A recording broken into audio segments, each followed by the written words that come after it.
Hello, I'm Jeffrey Sachs. I'm Director of the United Nations Sustainable Development Solutions Network. And I'm absolutely delighted to have a chance to chat today about our cities, and especially about sustainable development in our cities, and especially about what our cities are going to look like as we proceed into the 21st century. Because this century's cities need to be different from the way that 20th century cities were organized and the way that cities expanded in recent decades. We need, most of all, sustainable development. This is the core organizing concept for all parts of the world, and it is the core understanding of all nations now of the great challenges that the world faces in the coming decades.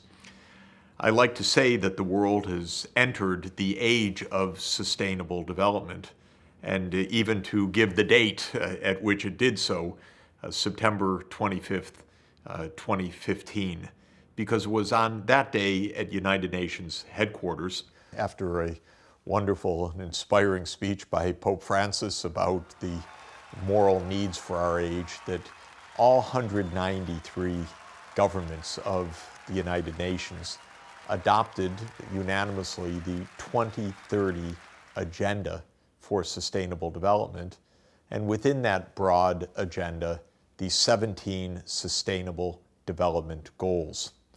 These are the defining development objectives for the entire world, specifically in the case of the SDGs, up through the year 2030. Now that was on September 25, 2015. A few weeks after that, another momentous global agreement was reached, again by unanimity. Je n'entends pas d'objection. L'accord de Paris pour le climat est accepté.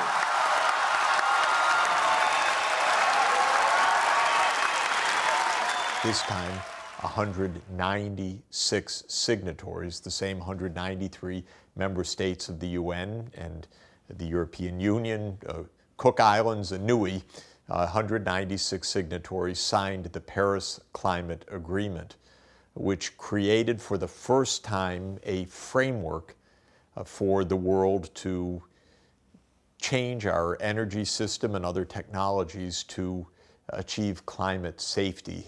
In other words, to counteract global warming. So within the space of a few weeks, the world adopted sustainable development as its core organizing principle. What is sustainable development within the Agenda 2030 and within the SDG and Paris Climate Agreement?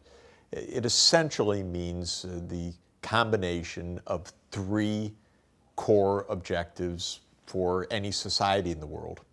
One objective is economic progress, or sometimes called economic development. The second objective is fairness or justice or social inclusion, that prosperity should be within reach of everybody and every group, that girls and women need to share equally with boys and men in the economic sphere, that minority groups don't face discrimination or special hardships by virtue of their minority status. And the third pillar of sustainable development, in addition to economic development and social inclusion or social justice, is environmental sustainability. The world faces massive environmental threats. The biggest of these threats is global warming at human hands.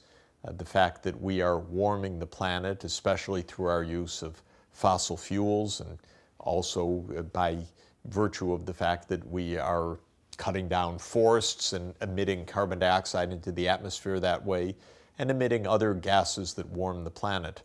But that's not the only environmental harm that we face. In places all over the world, the air is dangerous to breathe because of the pollutants.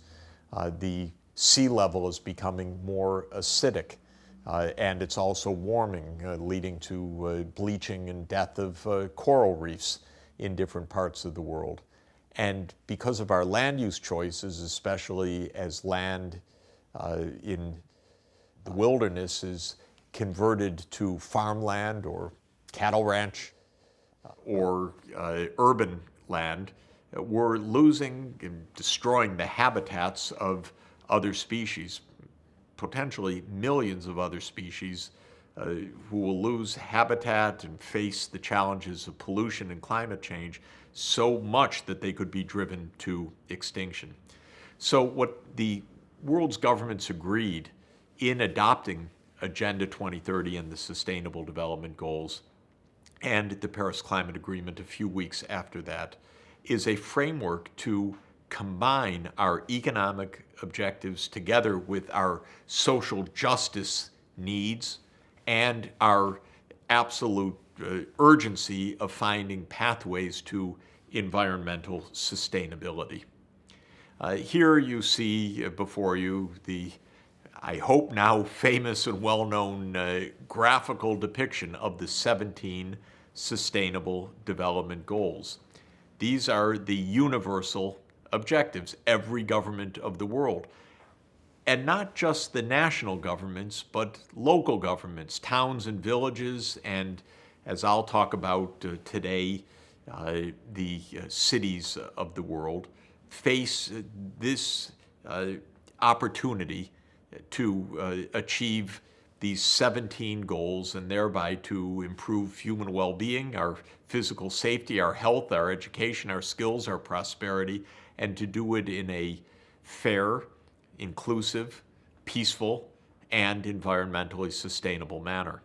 Well, I hope that more and more of you know these 17 SDGs by heart. It's a homework assignment I like to give everywhere in the world because these really are our goals from their adoption on September 25, 2015, right through to the end of 2030. And these are inspiring goals. These are exciting. This is something that our generation can accomplish that no previous generation could accomplish. SDG 1, to end extreme poverty. This is within our reach. SDG 2, to end hunger. In other words, to achieve food and nutrition security for everybody on the planet. SDG 3, to ensure universal health coverage and to end the needless deaths and suffering from treatable or preventable diseases if we just deploy our technologies and our wondrous systems that we have available to us now. SDG 4, universal access to education, at least through the secondary level for all children, every boy and girl around the world. So we have bold 17 objectives. They span the economics, such as ending poverty. They span social justice, such as SDG 5, calling for gender equality, or SDG 10, calling for the reduction of inequalities within and among countries, or SDG 16, calling for peaceful and just societies.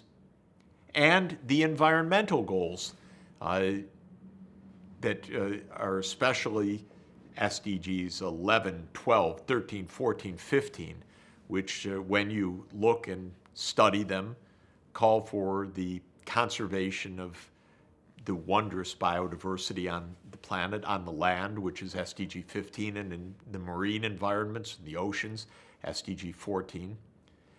For climate safety, which is really the achievement of the Paris Climate Agreement, SDG 13. And one that I want to draw your attention to, absolutely the core of my purpose in this lecture, is SDG 11, that our cities should be sustainable. In other words, that these sustainable development goals apply not only to the nations that signed up to them on September 25, 2015, but to the cities around the world.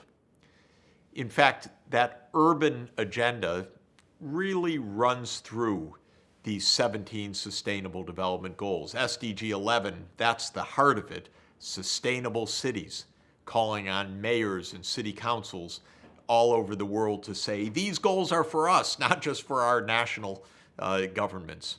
But also, if you think about it, SDG 8, for example, which calls for decent jobs for all. That's an urban agenda as much as a rural agenda. SDG 9, which calls for infrastructure and innovation, really is a signal that we need high-quality urban infrastructure. And the cities are really the hub of innovation in the world economy, a point that I'll return to. SDG 12, sometimes called sustainable production and consumption, or the circular economy, says clean up after our wastes, whether we're at home and we're recycling, or whether we are cities that have large-scale recycling of urban wastes, or whether we're properly treating wastewater and preventing toxic pollutants from entering the rivers and waterways around our cities. And SDG 13, implementing the Paris Climate Agreement, we'll see is very much an urban agenda as well, because a very significant proportion of the greenhouse gases that are emitted in our cities.